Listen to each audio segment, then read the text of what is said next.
کیا میاں بیوی ایک ساتھ اکٹھے نماز پڑھ سکتے ہیں؟ اگر پڑھ سکتے ہیں تو اس کا طریقہ کیا ہوگا؟ کیا عورت اس کے بالکل ایک سیٹ میں برابر کھڑی ہوگی یا تھوڑا سا پیچھے کھڑی ہوگی یا کہاں پر کھڑی ہوگی؟ ان باتوں کا جواب سن لیجیے گا۔ سب سے پہلی بات تو یہ سمجھیں کہ اگر وہ جماعت کے بغیر نماز پڑھتے ہیں، یعنی جماعت کروانے والی صورت میں نماز نہیں پڑھتے، تو اس کا کھڑے ہونے کا طریقہ جدا ہوگا۔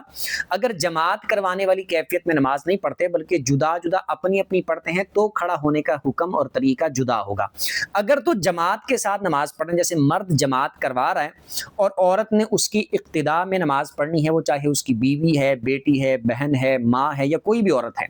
اس نے اس کی اقتداء میں نماز ادا کرنی ہے تو وہ اس کے ساتھ برابر میں بھی کھڑی نہیں ہو سکتی، تھوڑا سا پیچھے ہو کے جیسے مرد کھڑے ہوتے ہیں دو بندے جب جماعت کروا رہے ہیں اس طرح بھی نہیں کھڑی ہو سکتی، بلکہ اس نے بالکل پیچھے، جیسے مرد یوں سمجھ لیں اگلی صف میں کھڑا ہو اور اس کے بالکل پیچھے پچھلی صف میں اس طریقے سے عورت اتنے فاصلے سے کھڑی ہوگی، بالکل عین پیچھے کھڑی ہو جائے اس کے، اس طریقے سے عورت نماز ادا کرے گی مرد کی اقتداء میں، جیسے میاں بیوی نماز پڑھ رہے ہیں۔ اور اگر اپنی اپنی جدا جدا نماز پڑھ رہے ہیں، اقتداء میں جماعت نہیں کروا رہے، اپنی اپنی نماز پڑھ رہے ہیں، تو اس صورت میں چاہے ایک مصلے پہ کھڑے ہوں، برابر کھڑے ہو سکتے ہیں، دونوں کی نماز ہو جائے گی، یا جدا جدا مصلی بچھایا ہے، دونوں الگ الگ مصلے پہ کھڑے ہو کے نماز پڑھ رہے ہیں، برابر میں کھڑے ہو جاتے ہیں، تو بالکل جائز ہے، کھڑے ہو کے نماز پڑھ سکتے ہیں۔